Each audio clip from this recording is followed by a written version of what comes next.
not too bad out today. Let's look at just this camera here. As you can see, the sky is clearing up a little bit. Must have rained last night. But it's been smoky for like 2 or 3 days at least. Breathing that in is hard on the chest and throat. So I have been not really going out doing deliveries. I can't breathe in that in. And I'm not going to be wearing no face diaper either. People are still wearing them things out there. Maybe they're hoping and praying that COVID will come back. Who knows? Oop, said the word. Who cares? It's a bunch of crap. But yeah, so the word unbelief today, or unbelieving. The Greek is apistia. The concordance scripture references. For what if some disbelieve? Will not their unbelief nullify the faithfulness of God? And Paul always says, may it not be coming to that.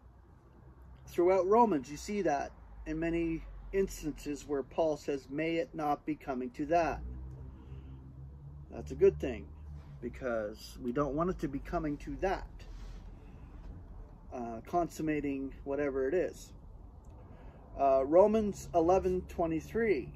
Now they also, if they should be persisting in unbelief, will be grafted in. For God is able to graft them in again.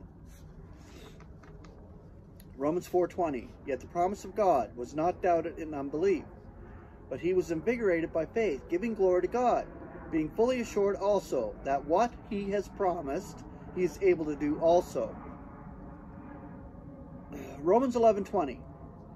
Ideally, by unbelief are they broken out, yet you stand in faith. Be not haughty, but fear. 1 Timothy 1:13. I formerly, who was a calumniator and a persecutor and an outrager. This is Paul as Saul before the road to Damascus. But I was shown mercy, seeing that I do it, being ignorant in unbelief. 1 Corinthians 7:12. Now to the rest am I speaking, not to the Lord. If any brother has an unbelieving wife, and she approves of making a home with him, let him not leave her. For 2 Corinthians 4:4, in whom the God of this eon blinds the apprehensions of the unbelieving, so that the illumination of the evangel of the glory of Christ, who is the image of the invisible God, does not irradiate them. 1 Corinthians 6:5-6, to abash you, am I saying this? Thus is there not among you one wise man, who will be able to adjudicate amidst his brethren? But brother is suing brother, and this before unbelievers. 1 Corinthians 10:27, if anyone of the unbelievers is inviting you and you want to go, be eating everything that is placed before you, examining nothing because of conscience. 1 Corinthians 14:22, so the languages are for a sign, not to believers but to unbelievers. Yet prophecy is not for unbelievers but for believers.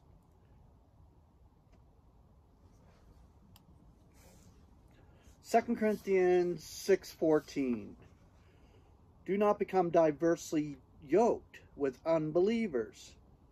For what partnership has righteousness and lawlessness? Or what communion has light with darkness? 2 Corinthians 6:15. Now what agreement has Christ with Belial? Or what part a believer with an unbeliever? 1 Timothy 5:8. Now if anyone is not providing for his own and especially his family, he has disowned the faith and is worse than an unbeliever.